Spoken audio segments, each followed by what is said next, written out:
Hey everyone, welcome back to Investopedia India, World of Wealth Creation with Shiv Aligar. So guys, आज है आपका favourite दिन because today I'm here with the multi-bagger pick of the month. So guys, आज के video में मैं आपको देने वाली हूँ मल्टी बैगर पिक, मतलब एक ऐसा स्टॉक जिसमें अगर आप इन्वेस्ट करते हैं और आप उसे होल्ड करते हैं तो आपको देगा मल्टीफोल्ड रिटर्न्स। तो आज का वीडियो स्टार्ट करने से पहले आइए देखते हैं कि क्यों ये मल्टी बैगर सीरीज आपकी फेवरेट है और हमारे पिछले मल्टी बैगर्स ने क्या रिटर्न्स दिए हैं। So here on your screen, so yes guys, multi-bagger series 1 as well as series 2 both were too successful and in fact series 2 is in continuation। आप लोगों को मैं multi-bagger picks अभी दे रही हूँ, हर मंथ एक पिक आपको दे रही हूँ। सो गाइज, अगर आप चाहते हैं कि हम कस्टमाइज्ड लेवल पे ये मल्टी-बैगर पिक्स आपके पोर्टफोलियो में एक्यूमुलेट करें, आपका एक प्यारा सा पोर्टफोलियो स्ट्रक्चर करे जो आपको लॉन्ग टर्म में बहुत अच्छे रिटर्न्स दे, तो उसके लिए आप अवेल कर सकते हैं पोर्टफोलियो मैनेजमेंट सर्विस। या फिर अगर आपका एग्जिस्टिंग कोई पोर्टफोलियो है जिसे आपको लगता है कि वो up to the mark returns नहीं दे रहा, या फिर आप क्यूरियस है जानने के लिए कि क्या वो अच्छे रिटर्न्स दे रहा है, उसके लिए आप अवेल कर सकते हैं पोर्टफोलियो रिव्यू सर्विसेज। अगर आप इस तरीके के मल्टी बैगर स्टॉक्स में पोजिशनल ट्रेडिंग करके एक secondary source of income generate करना चाहते हैं, तब आप अवेल कर सकते हैं लिक्विड मैनेजमेंट सर्विसेज। इस तरह की कोई भी सर्विसेज अवेल करने के लिए या अपना म्यूचुअल फंड पोर्टफोलियो रिव्यू करवाने के लिए आपको हमें मेल करना है investopedia.india0@gmail.com पे, या फिर आप हमें नीचे कमेंट बॉक्स में अपना मोबाइल नंबर या ईमेल आईडी मैसेज में डाल सकते हैं एंड हम वो कमेंट पब्लिक नहीं करेंगे, but my team would get back to you and we would help you out. इसके अलावा अगर आप मेंबरशिप लेना चाहते हैं तो आपको पता है नीचे आप ज्वाइन बटन प्रेस करके ले सकते हैं, और उस पर अगर आप डिस्काउंट चाहते हैं तो आप ईयरली मेंबरशिप ऑप्ट कर सकते हैं।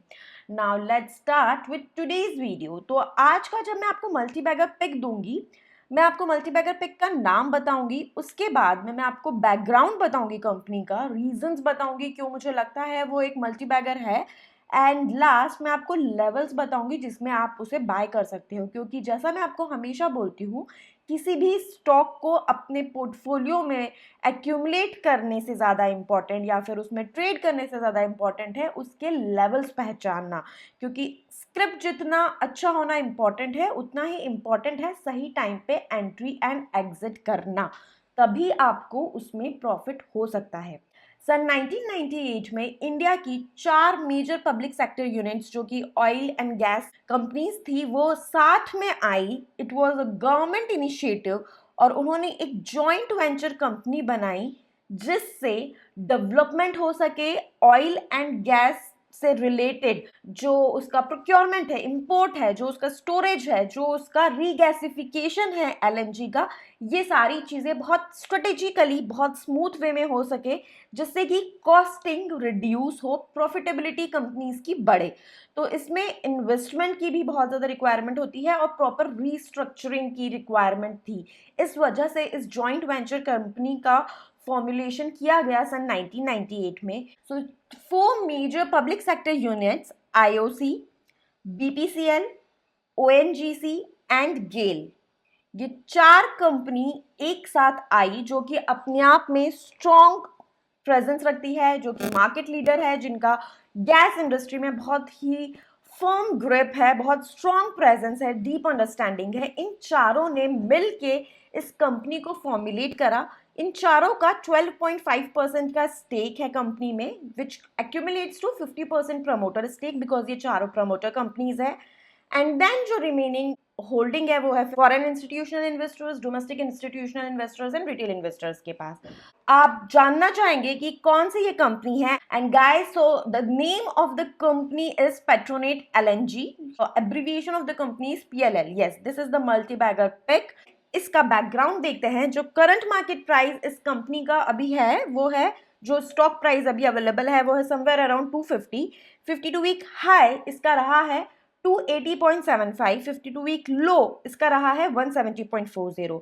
पीई इसका है 14.25, where in industry PE is 40.91। Market cap इस कंपनी का है 38,250 करोड़। शेयर होल्डिंग मैंने आपको पहले बताया कि प्रमोटर्स के पास है 50%। प्रमोटर्स आपको पता है 4 मेजर कंपनीज है, IOC, ONGC, GAIL and BPCL. FII के पास है 29.15% होल्डिंग जो कि इंक्रीज हुई है बाय 2%। डीआईआई के पास है 11.36% जो कि डिक्रीज हुई है लास्ट क्वार्टर से। एंड रिटेल इन्वेस्टर्स की कांस्टेंट होल्डिंग चल रही है 9.48% के लेवल्स पर।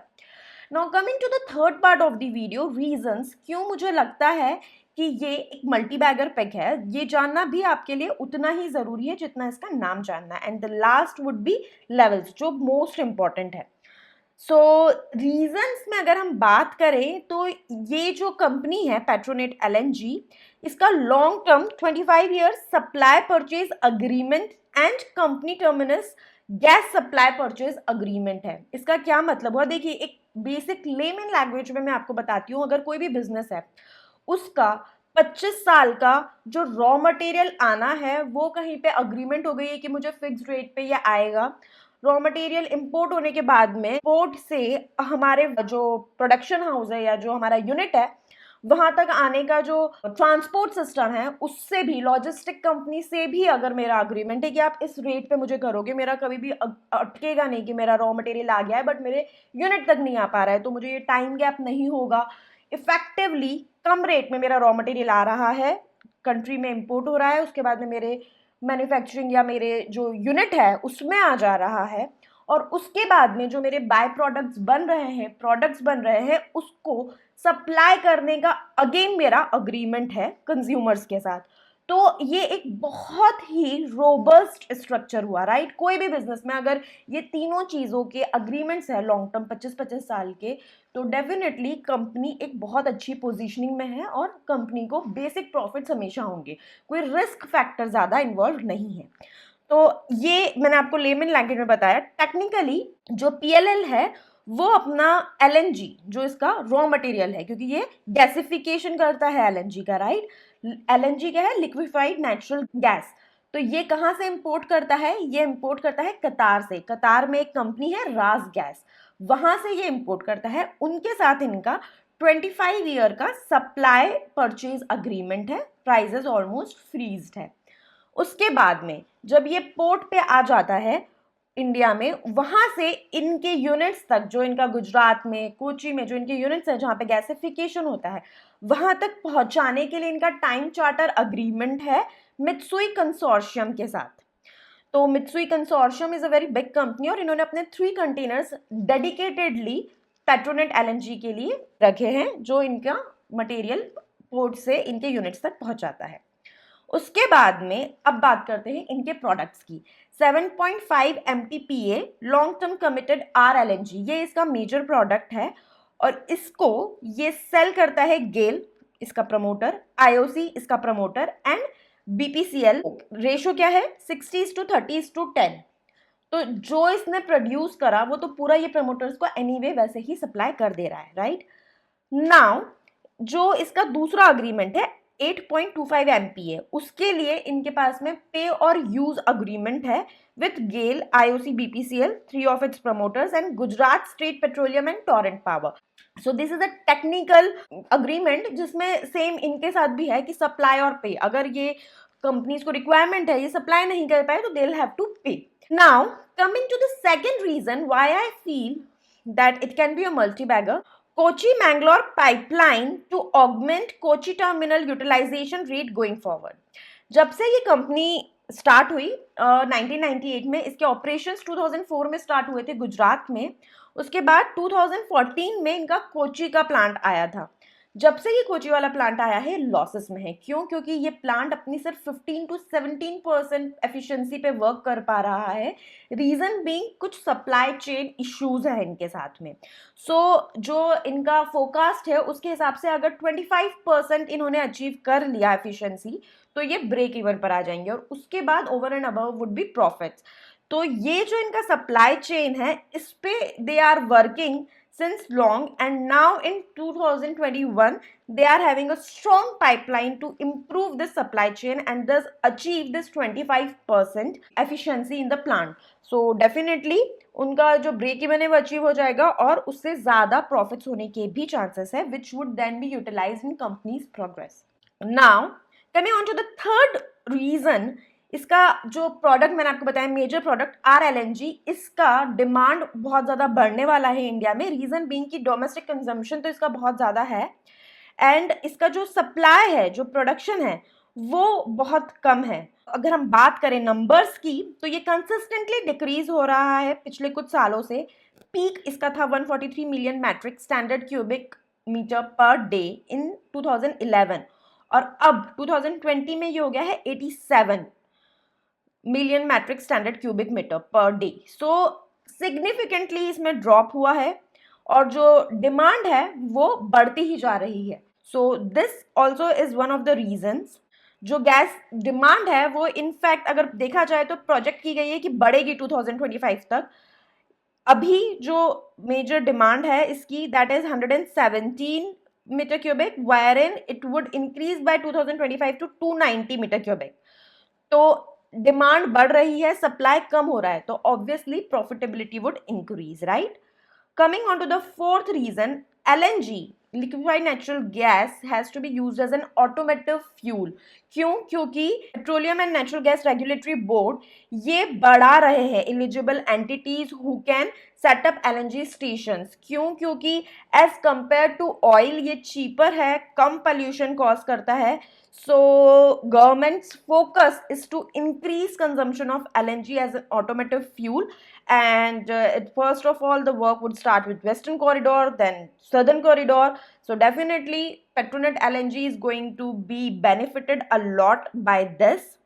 Coming to the next reason, expansion. Company is continuously expanding its capacity, on its way to expand it multiple times. इसके जो फिनेंशियल्स है बहुत अच्छे हैं, बहुत स्ट्रॉन्ग है और जो Q3 रिजल्ट्स आए हैं 2021 के वो भी बहुत अच्छे हैं. They have broken all the pre covid levels as well. Coming to one more and the last reason, GST में अभी तक natural gas and its products were not included, but now government is focusing to very soon include this in GST regime. So this would also definitely benefit the stock. So definitely a very good buy. You should accumulate this stock for multifold returns. It definitely is a multi-bagger pick. Coming to the levels, last part of the video कि आपको किस level पे से accumulate करना है. So 240 से लेके 290 के levels के बीच में या even ऑन हायर साइड 300 के लेवल्स के बीच में, 240 से 300 के लेवल्स के बीच में आप इसे हर डिप पे एक्यूमुलेट कर सकते हो. अगर आपको शॉर्ट टर्म पोजिशनल प्रॉफिट लेना है तो आप फिर 240 से 260 के लेवल्स पे ही इसे बाय कीजिए ताकि आप जल्दी 300 तक तो आप एग्जिट भी कर पाओ. अगर लॉन्ग टर्म में आपको लेना है तो डेफिनेटली आप 300 तक के लेवल्स पे इसे ले सकते हो. आई होप आपको ये वीडियो अच्छा लगा. अगर ऐसा है प्लीज़ इसे लाइक कीजिए, शेयर कीजिए. Thank you so much.